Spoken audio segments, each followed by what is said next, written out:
So hi everyone, I'm Rice Angelang. I'm here with artist and photographer Eleanor Leone Bennett. Welcome, Eleanor. Hi, it's great to be here. Great. So how did you originally get into your photography and art? Basically, I first started around the age of 12 with my mum's camera, which was a very basic point and shoot camera. And at first, I only started shooting nature photography, and that's what I practiced on. And that was for a competition where you'd have to create a nature notebook. I was a member of like different clubs as a youngster that would focus on wildlife and creativity revolving around that. So I was solely doing nature photography before I branched into anything else.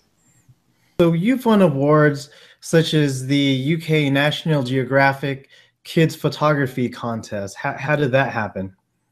Yeah, that one was around the age of 14. That was a great competition with a lot of publicity. Um, that was because my mum was getting for me the NG Kids magazine, which is a National Geographic Kids magazine in the UK. And I won overall the UK category, but also the humour category. That was with the first photo that appears on my website of two legs and a horse at the side of the legs. Okay, and how would you characterize the art and work that you produce? I would definitely say it's fine art photography, and it's a lot of it's based on contemporary situations. So the work on my website might be very different from what's published on my stock photography outlets and different things like that. It's really like what you see on my website is curated over like years over the entirety of my career of what I like best. Did you always know that this is what you wanted to do? I think very young, I knew I wanted to do something creative, but I wasn't sure where I wanted to concentrate my efforts. I definitely had an interest in writing and art as a very young person. The youngest I was 11 when I was doing mixed media art, and those were the first awards that I won. The Woodland Trust Nature Detectives competitions. So I always thought I'd be doing something creative, but I wasn't sure it would be photography. And do you work on your art every day? Is this what you do full time? It is to some degree. It's stock photography. I do that as well as fine art photography, and I also do book cover design, and I also do communications. I'm also a communications assistant for a poetry website, which encourages young people to submit work, as well as also studying for a level 6 diploma. So it's very busy, but photography does play a major part in how I work. Okay. And what are some challenges that you've had to face to get to where you are? I think sometimes being very young and proving yourself to people, that's less of a struggle now. Now I've built up a catalogue of work and many people that can say I've worked with them in publishing houses. And also like budgets when I was starting out young, because I used very basic equipment in the beginning, and even now I use a camera that's worth about less than $200 to buy now, and that's just got a fixed lens because it's a bridge camera. What do you currently shoot with? I currently shoot with the Panasonic FZ48, and I've shot with the 38, and I like them both equally. And I also shoot with a Nikon D5000, which was the camera I won in the competition that you mentioned, the UK NG Kids one. And which is your favorite camera and why? Um, Panasonic FZ48. Just I like the feel of it. When I'm shooting, I feel like it's got this aesthetic to it that the Nikon doesn't have. And when I'm editing it, it just feels like it keeps the feeling of my work together, and I feel like it flows better. And I feel like even though my work's varied, the kind of theme that I use that camera so often is behind the image. Great, great. So what are you currently working on? I'm currently working on. I'm releasing more photos that I've shot of. It's like product photography, but it's a very rare fine art, fine antiques. So like I'm quite good at finding antiques, just like in mint condition from say 1930s, but also like as early as 1910. So I've shot a lot of those late last year, but not had the time to edit them through study and through a lot of things and moving to a new place. So I'm slowly releasing those now, which I'm enjoying. And I'm also working on promoting more young people through the poetry space platforms, through Tumblr and Facebook, and seeking out poets and writers to publish. So can you share some of your work with us, please? Right, that's good. So recently, over the past summer, I've done a lot of changes on my website, including putting some more recent work up. Basically, so some of the photos on here are as young as when I was 13 as I was taking them. So this is displaying in real time. This photo is called Bug Eyes, and this was taken at the age of 13, and it was pretty much one of my first really important images. It didn't win a first place award. It was highly commended international from a competition that was run by National Geographic and Airbus.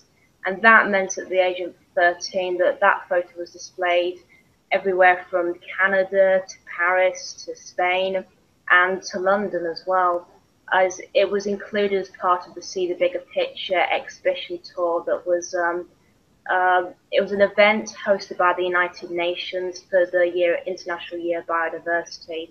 So that photo there was one of my first like big, widely published images. How did you take that photo? Were you using a macro lens? I really wasn't. That was still when I was using basic point and shoot equipment. If I remember what I shot that with, it was just like a little Samsung that would have been around £69 basically. It was very basic, more basic than a bridge camera. Did you post process that photo at all? Well, I didn't have. Most of these images, I've basically only edited them with Windows Photo Gallery. I don't use Photoshop unless it comes down to book cover designing or something that needs logos or barcodes attached for publishing. This basically was just editing the contrast. That's all that was. That is fantastic. And which tool did you say again you used to edit the contrast? Just Windows Photo Gallery. So how did you learn to do photography? Did you take classes? Were you self-taught? What's the story behind that? I would say self-taught in the main.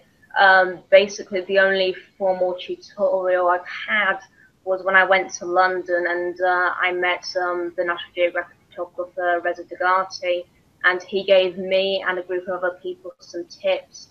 That was included in an award I won, the Photo Month one for the World Photography Organization. That was passed. That's basically the only formal tutorial I've had ever. So what did you have to do to get that shot in particular? I mean, insects aren't usually known for staying still. Was this an insect that you were tracking, or was it just happenstance? It was just in the field. I was at that moment. I was trying to get a lot of.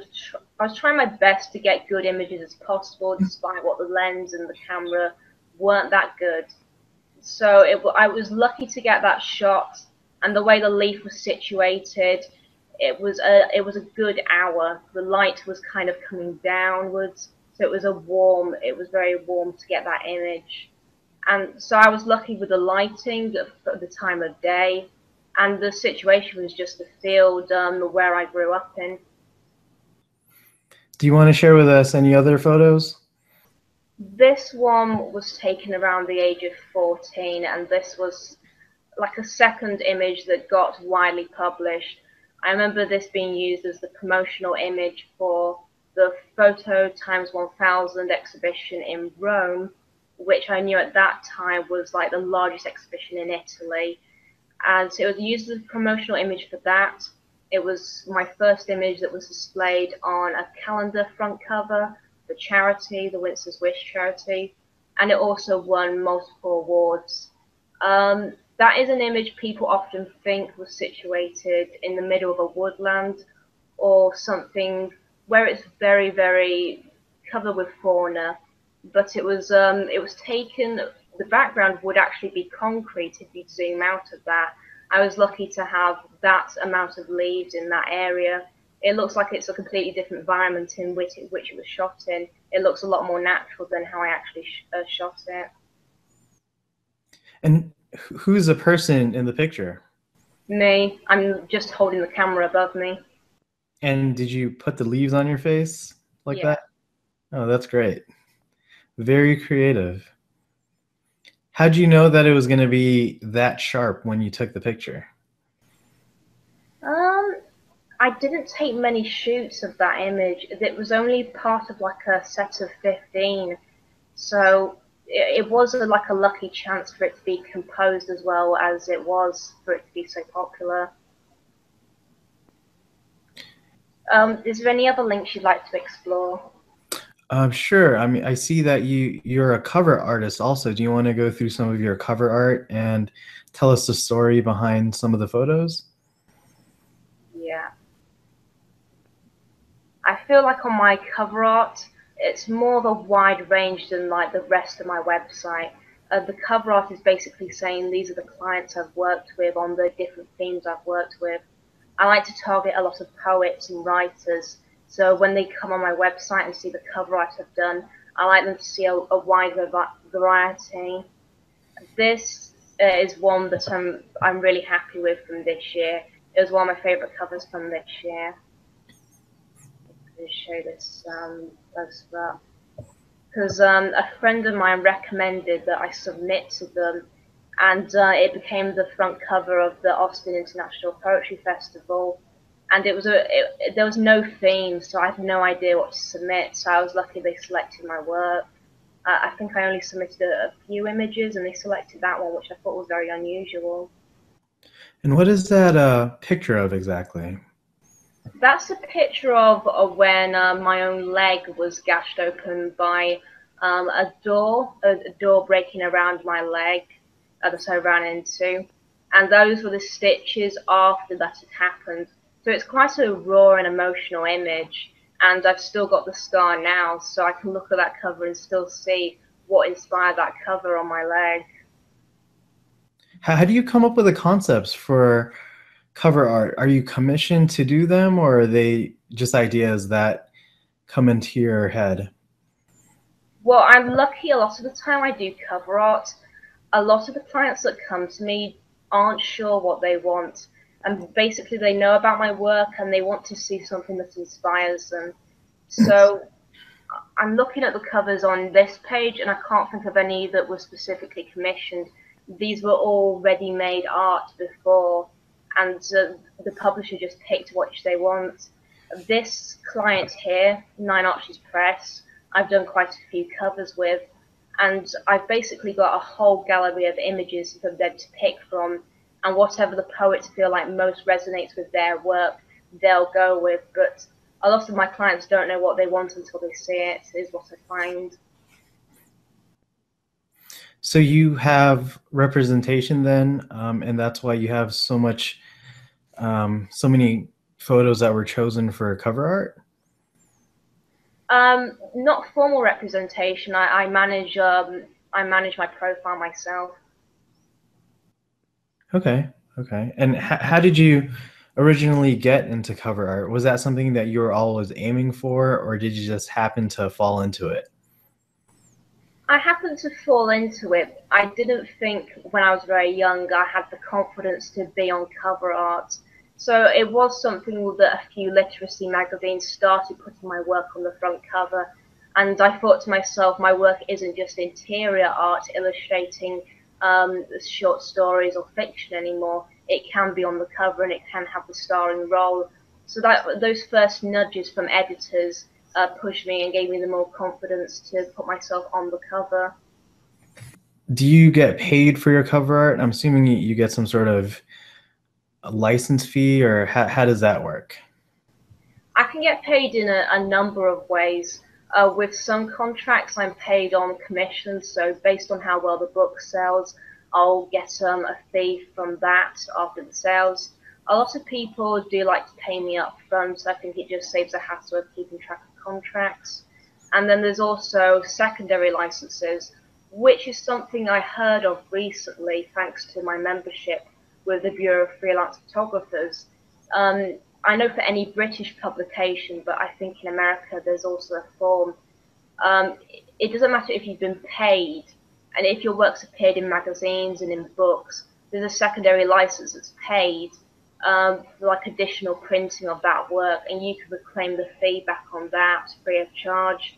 And I'm doing that at the moment. I've submitted a claim for this year for some of the work I've worked on. Is there any other cover art that you would like to please share with us? Maybe a piece that you especially like. I feel like a favourite thing.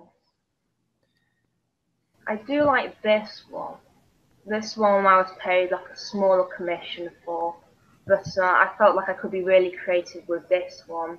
This photo was taken at Manchester Museum, and it's literally how they recreate skulls to show what prehistoric people looked like.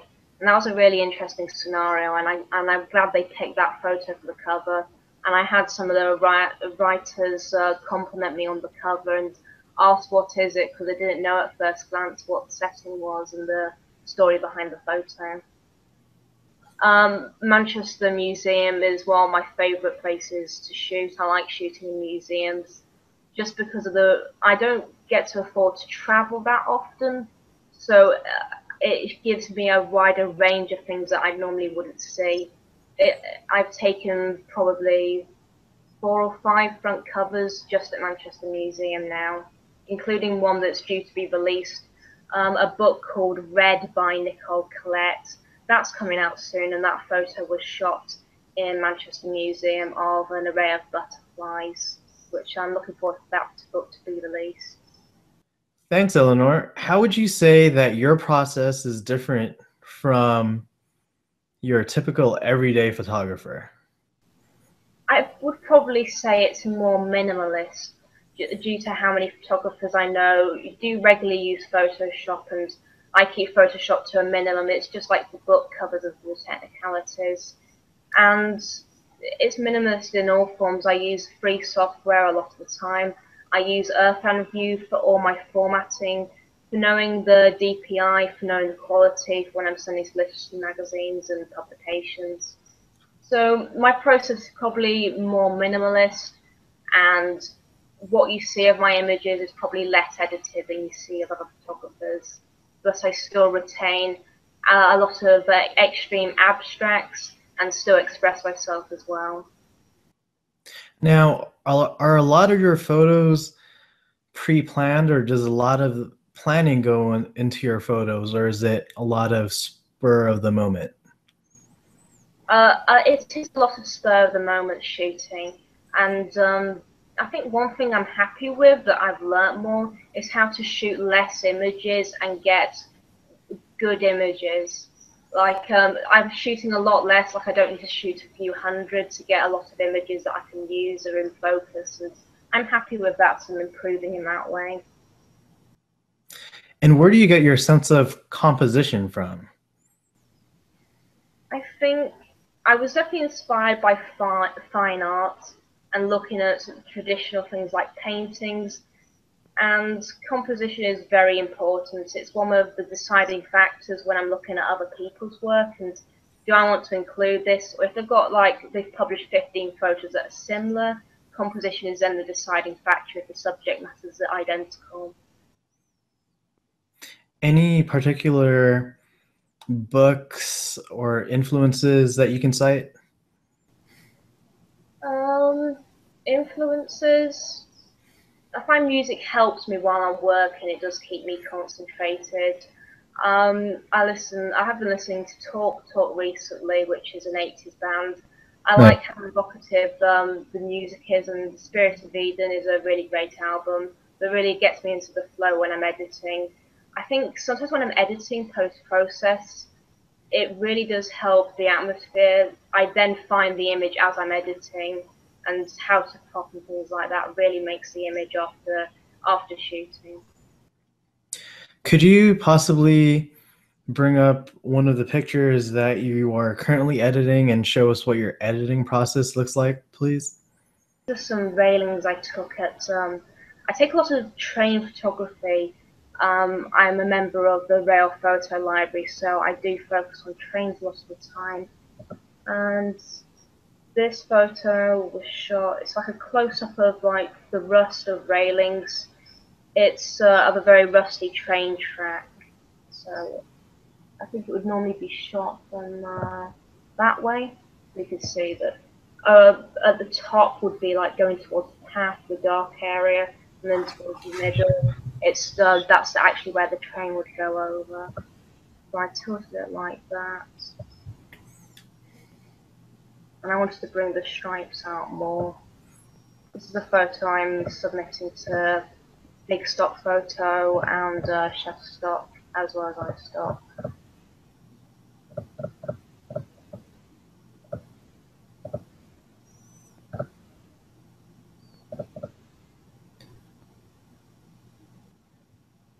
I think that would basically be it. I know that's very minimalist, but I wouldn't. No, it's good. I wouldn't really do more than that. So it seems like you have the philosophy of getting it right in camera the first time, so you just have to do minimal edits. Pretty much, I would say that. That's fantastic. A lot of how I shoot is often like that. When you shoot, do you use any additional aids such as reflectors or additional lighting, or is it just all natural lighting that you use? I do definitely rely on a natural lighting, which governs what time I go out and does govern how early I want to get to a place on a certain day. Okay, great. And what is your favorite time to shoot? I do like to shoot in harsh light, so in the middle of the day. I know it is strange because you do get a lot of harsh shadows, but I do like the effect, and you can see that in some of my architectural photos that I do shoot in the middle of the day. So when you're shooting out in the field, it's just you and your camera. Is that right? Yeah, I would really think so. I think my brain sometimes harks back to like what I see in paintings and that form of composition. That's kind of set in my mind. So the traditional elements kind of there. Especially when I'm looking at landscapes, I think about how would this be painted? Because the house I grew up in, my dad had landscape paintings in like English watercolors and things like that. So my brain just kind of think when I go to places like Staffordshire with all the large boulders and the moorland, my brain kind of thinks that how would someone paint this, and kind of thinks about that and the scale of the sky to the amount of land below. Do you have any favorite artists or painters that you cite as possible influences? Favorite artists would probably have to be photographers. I know that when I think about architecture and when I think about like old mill towns and manufacturing, how it was in Britain, I do think about Bill Brandt and his portraiture and his architecture. Architecture, I also think of Alexander Rodchenko, who was like one of the people that my work was likened to when I was very first starting out. He was behind the images that there's a very iconic one of like the Russian text and the propaganda image of the girl calling out sideways. His black and white work is like really absorbing, and I love looking at that for inspiration. And then there's images of mine that are more like revolved around the female form and like different identities as a woman. And I would have to like cite Cindy Sherman and looking towards her work as inspiration for those. What piece of advice do you wish somebody gave you when you first started? Probably to have more confidence and just go and get out there. And also really not to put all your hopes into one basket. And one thing I've learned definitely is that if you look at a company or an organization you think really suits you and you'd like to collaborate with them, look at their competitors, look at the people who are their contemporaries, because your first option might never apply to you. So you have to have things backed up that might not be your first choice, but if you work with them, you're still getting out there, you're still promoting yourself. So you can't just think of one opportunity as like getting really upset about it. Competitions are definitely like that as well. Enter 10 or 15 competitions at once. Don't just set your heart on one. So I read the article you had on your blog. It's a little bit older, but you talk about different competitions and how some of these resources may cost money. Can you talk about how you've been able to handle that part and join so many competitions? About things costing money, there was a really fascinating thing I've learned, and I think most young photographers should know it. I partner with the Photographic Angle, and I have like so much of my work displayed through them. Basically, they're touring exhibitions and they're working to beautify urban spaces around the UK. You go on their website, there's always exhibitions coming up. It's my work and plenty of other photographers. It doesn't cost me anything, and all the times I've been told that you need to pay this amount of fee, you need to deliver on your work on this date, it works if the places are very prestigious, but there's a lot of people that start up just to get money from you, and they pretend to have this influence that they can't prove. So you can't fall for that. It's better to be exhibited free than not at all, and it's better to put your trust into somebody that's bona fide instead of just out to make a buck with your work. So before you mentioned that poetry was part of what you do. Can you talk about that? Yeah, I work with an organization called Poetry Space.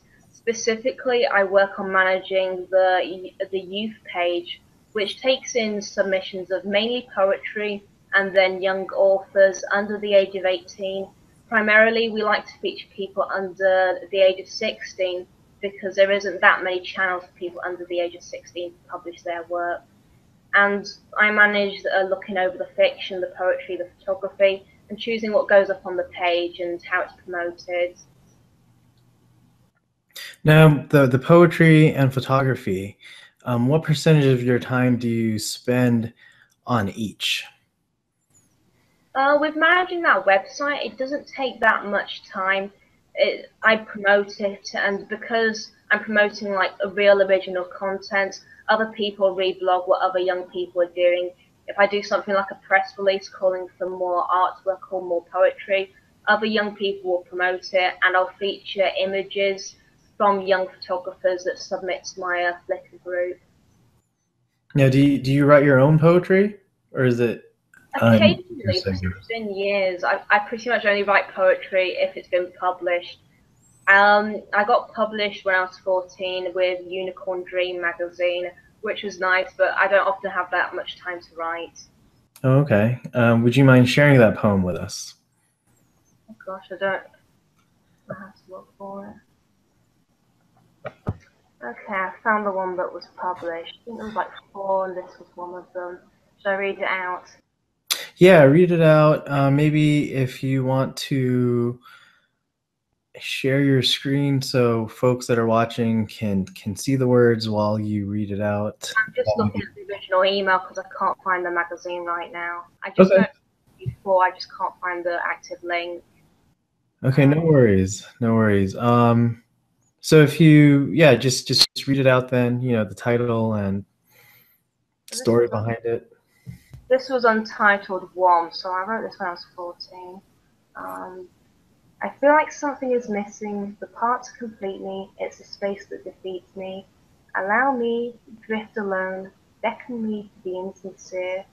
Stars would catch me if there wasn't so little air between, so much space, all of which dark matter. And if you could help, sometimes when needed, be an aid to my angel, the soul beyond all substance needs handling with care. That was one of the ones that was published. Oh, great. That's nice. So what was that one about? Do you want to talk about the story behind that or?